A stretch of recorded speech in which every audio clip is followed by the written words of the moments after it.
bà sáng vụ khẩu lại học ép xử nữa bên ông nữa hiểu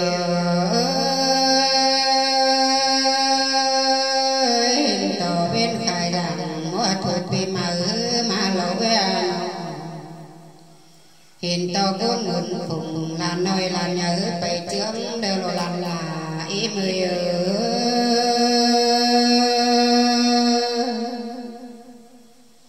hiện tao tên phèn hương nguồn hồn tao đan đăng mà ui đồ hạt là khăn khăn chả bút mít nào lo quá ui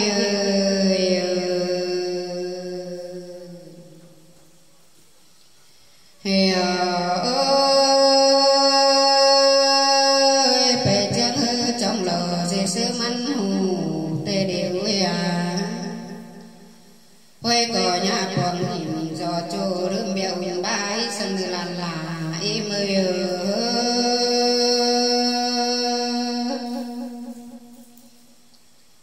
bèn cỏ không chờ hờ bên côn trong sắc dê nơ làn cỏ ép đắp phòng chào lưng nón tê đấy ép ngon chào lưng khẩu tê ná ui ơi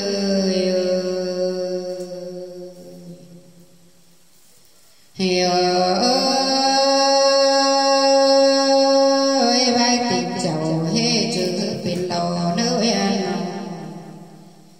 vai vai chầu hê nó bên ngắm để đưa xài bên mưa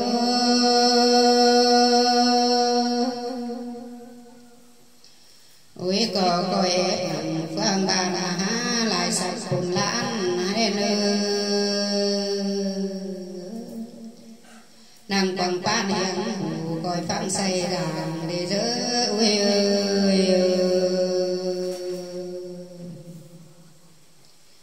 hiểu ơi coi chọn sẵn mò nưa lo giết cốt đi tê na bên có ép hình bị biến kinh bên nưa để nưa chú bia lại từ vừa không tiếng nói chú bia lại từ vừa không tìm ngữ để giữ đồ là ý mười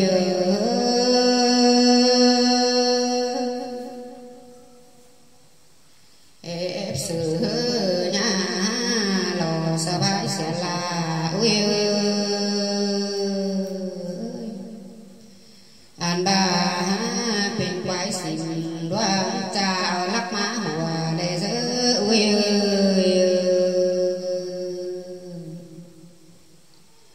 hiểu ơi dễ chưa nhà thói sủa cô lan tàn chầu sân ui bên ép thầu ép kẻ làm để nữ ui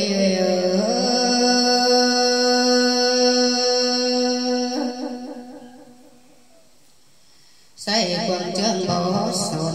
tôi qua nhà cài để nữ bên ngắm lại lìa hai khít mệt sướng lờ đi giữ ui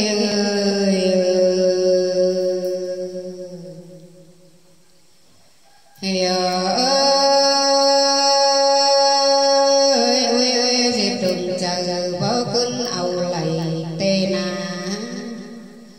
bên cô làm sợi hờ mắn bê để nữ xoay hờ mắn sờ bên hoa chờ sư phương sướng làm đi giữ ui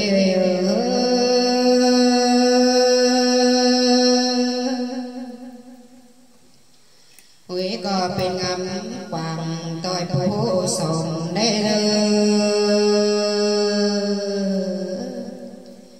ta ba ta bài mai còn há có nhô tìm khám để nữa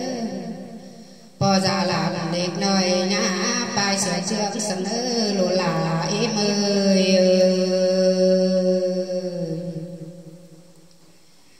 hiểu ơi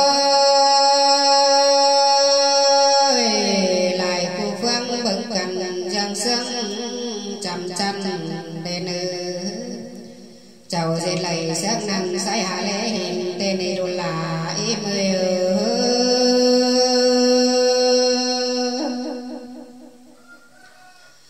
ơi côn chẳng há chế bình bao ngô hòm hầu ơi